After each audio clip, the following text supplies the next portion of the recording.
Saudara-saudari terkasih dalam Kristus, hari ini Jumat 27 Desember 2024 merupakan pesta Santo Yohanes, Rasul dan Penginjil.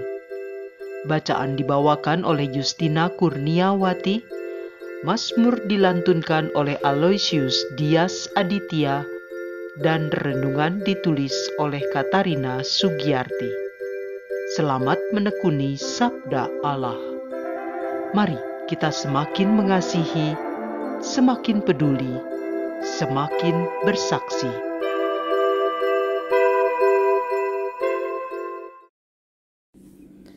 Dalam nama Bapa dan Putra dan Roh Kudus. Amin. Allah Bapa yang Maha Kuasa dan penuh kasih, kami datang ke hadirat-Mu dengan hati yang terbuka, siap untuk merenungkan firman-Mu. Kami bersyukur atas kasih-Mu yang telah Kau nyatakan melalui kebangkitan Putra-Mu Yesus Kristus. Pada saat ini, kami membaca dan merenungkan bacaan harian hari ini. Bukalah hati dan pikiran kami untuk memahami misteri kebangkitan-Mu. Berikanlah kami iman seperti para murid-Mu yang berlari mencari-Mu dengan kerinduan. Dan ajarilah kami juga untuk melihat tanda-tanda kehadiran-Mu dalam kehidupan kami. Utuslah Roh Kudus-Mu untuk menyertai kami, agar firman-Mu menjadi terang dalam kegelapan, kekuatan dalam kelemahan, dan pengharapan di tengah keraguan kami. Kami serahkan waktu ini kepadamu dengan kerinduan untuk bertumbuh dalam iman, harapan, dan kasih. Demi Kristus, Tuhan kami. Amin. Bacaan dari surat pertama Rasul Yohanes, bab 1 ayat 1 sampai dengan 4.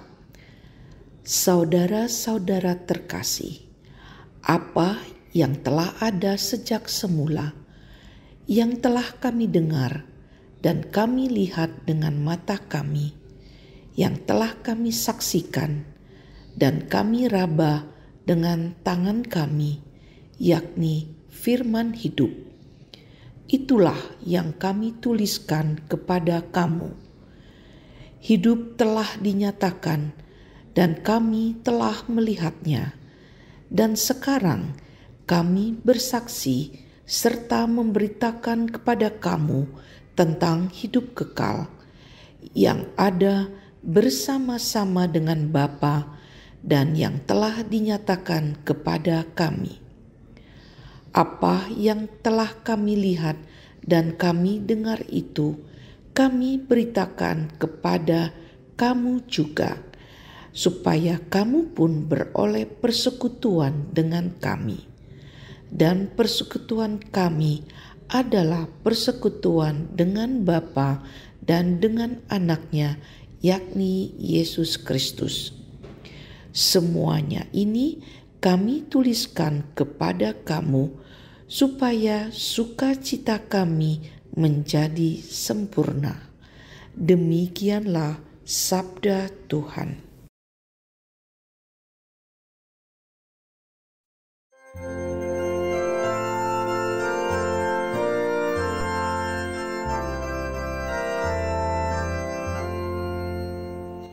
Bersukacitalah karena Tuhan, hai orang-orang benar.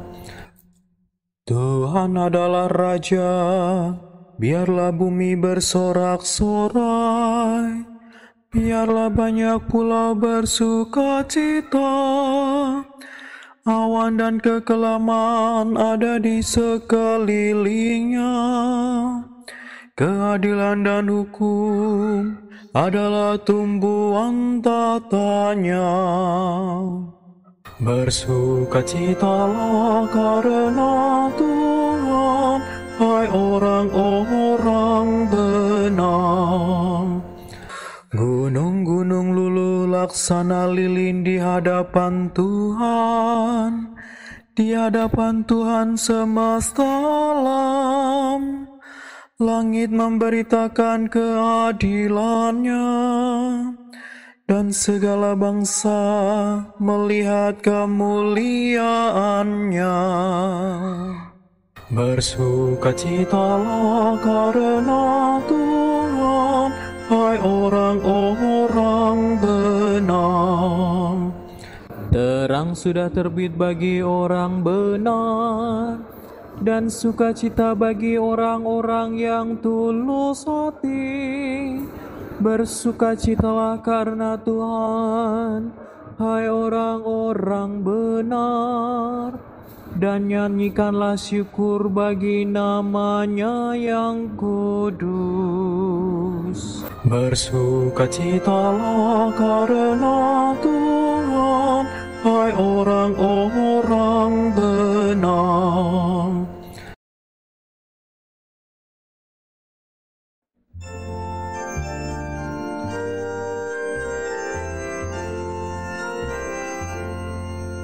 Haleluya, haleluya, haleluya.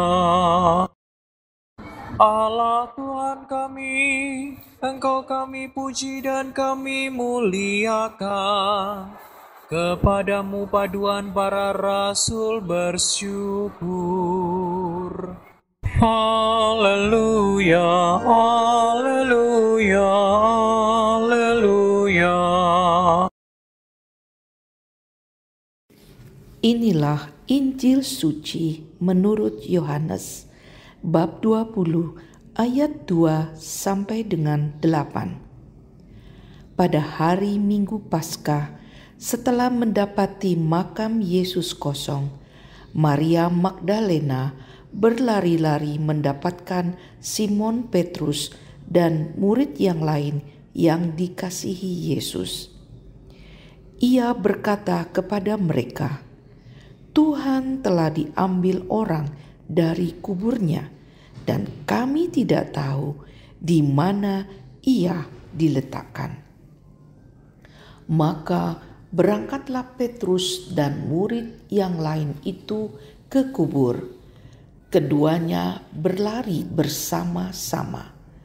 Tetapi murid yang lain itu berlari lebih cepat daripada Petrus, sehingga ia lebih dahulu sampai di kubur.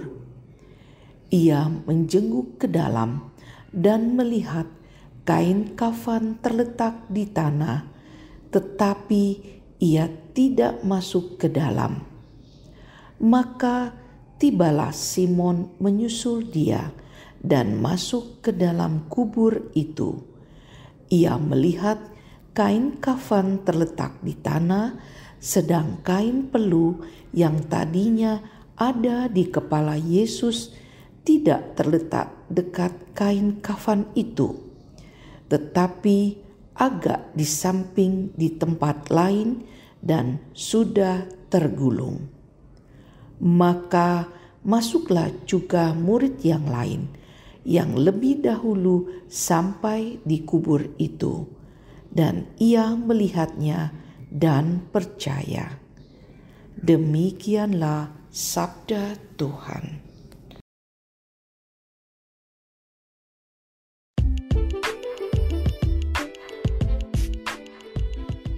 Iman yang bertumbuh dalam kebangkitan Kristus.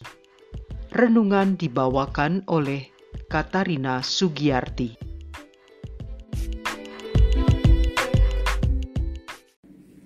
Bacaan Injil hari ini diambil dari Injil Yohanes bab 20 ayat 2 sampai dengan 8. Dalam perikop ini mau mengajak kita untuk merenungkan misteri kebangkitan Yesus yang menjadi inti iman Kristen. Kebangkitan bukan sekedar peristiwa sejarah, tetapi juga panggilan untuk mengalami transformasi iman. Maria Magdalena menemukan makam kosong dan langsung memberitahu Petrus dan murid lainnya yang dikasihi Yesus.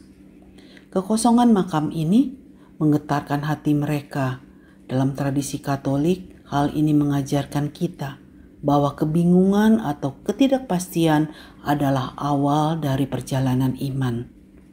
Kita sering dipanggil untuk mencari Tuhan di tengah situasi yang nampaknya tanpa harapan. Maria Magdalena tidak menyimpan kebingungannya sendiri, tetapi segera membagikannya kepada Petrus dan murid lainnya. Ini mau menekankan pentingnya komunitas dalam menjalani iman. Kita tidak dipanggil untuk berjalan sendiri, melainkan bersama saudara seiman. Dalam komunitas inilah kita saling menguatkan dan menuntun menuju Kristus.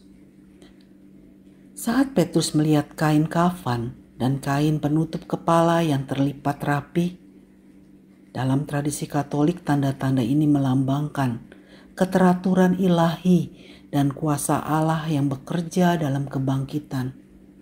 Kekosongan makam bukan tanda ketiadaan, melainkan tanda kehidupan baru.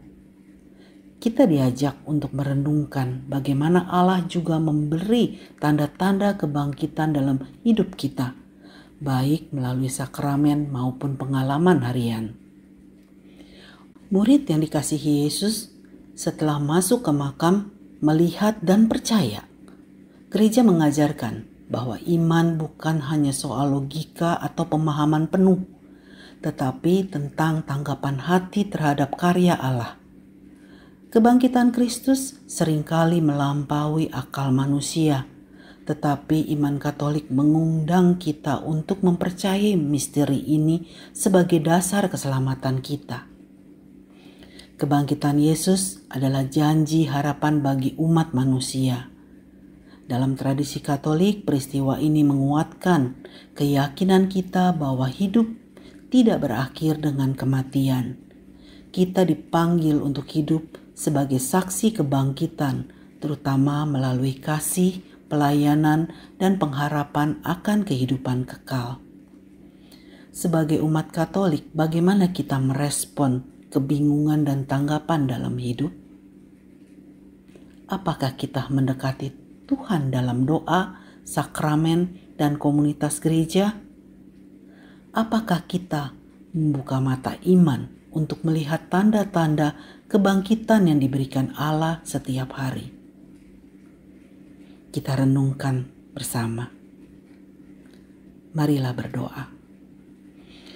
Tuhan Yesus, melalui kebangkitan-Mu, Engkau membuka jalan bagi kami untuk percaya bahwa ketika kami tidak sepenuhnya memahami, tolonglah kami untuk selalu mencari-Mu di tengah kebingungan, mengenali tanda-tanda kasih-Mu, dan menjadi saksi kebangkitan-Mu dalam kehidupan kami masing-masing.